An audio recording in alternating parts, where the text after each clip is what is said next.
Hey everybody, it's me, CC Trubiak. So she's been referred to as the Rolls Royce of country music. And you know how women just love being referred to as inanimate objects. She's singer-songwriter Connie Smith, and today I'm really excited to share with you guys my small but mighty little collection of her records. Now, I'm really familiar with Connie Smith because of that song, The Hurtin's All Over, from a compilation CD that I would have had in the 1990s. But this was high time that I did a deeper exploration into this wonderful pioneer of country music. Also, I really highly recommend a documentary that came out in 2021 called The Cry of the Heart. And it's available on YouTube, and it's a great documentary about Connie Smith. Get this, Connie Smith released 39 plus albums between 1965 and 2021.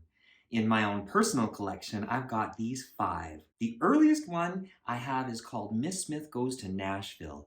It was her 3rd album, and it was released in 1966. One thing that really stood out was discovering these early records were produced by Bob Ferguson. This is the same man who produced a lot of Dolly Parton's records in the 60s. I also discovered that several tracks on this record were written by country singer-songwriter Bill Anderson. Are you guys familiar? These were album highlights for me, especially the Through With You Doing Me Wrong song, Nobody But a Fool. Nobody but a fool could love you after the way you've done me. Broke every vow you made me, broke every rule. Who'd lie awake at night, crying till you were out of sight, loving you with all of her might. Nobody but a fool. Nobody but a fool. Now, if you can believe it, she released 4 albums in 1967. So including this one, Downtown Country, the album featuring that familiar classic, The Hurtin's All Over. Father Time did his part, took the pain out of my heart. Now the hurtin's all over me. A favorite track for me was Discovering Born a Woman, written by Martha Sharp, where a really young Connie Smith sings with full conviction, and if you're born a woman, you're born to be hurt, with such power and victory all at the same time. It makes no difference if you're rich or poor, or if you're smart or dumb.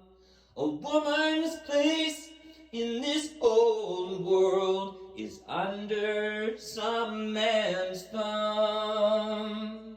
Oh, if you're born a woman, you're born to be hurt. You're born to be stepped on, lied to, cheated on, and treated like dirt. Oh, if you're born a woman, you're born to be hurt. Another album I have comes from 1967 as well.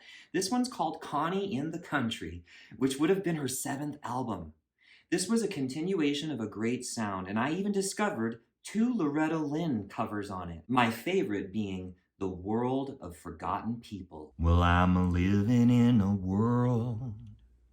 world of forgotten people, where every heart is aching just like mine. Be danged if I also found out that Loretta was also a mentor to Connie Smith in those early years.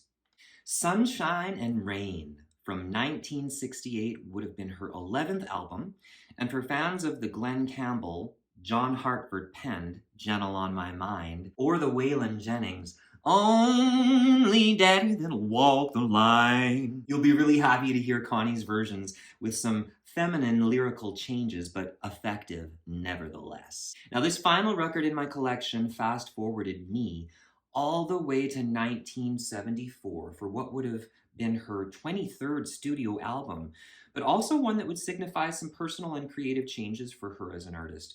By this time, Connie Smith was already known for being a very reluctant star and very public also about her Christianity and resistance to having record labels push her towards a more pop image or sound. She would then go into a semi-retirement in 1979 all the way to 1995. There's a lot of history in these records, folks. After this deep dive, I really feel like I can appreciate Connie Smith as an artist so much more than beforehand. And in fact, I've been so inspired by her that I am currently waiting for my own order of her 2021 album, The Cry of the Heart, to come in so I can take it all in and enjoy it. By the way, that album, The Cry of the Heart, is produced by Marty Stewart, her current husband. The things you learn. So what are your favorite Connie Smith songs? Drop me some comments below, and until next time, take care, bye!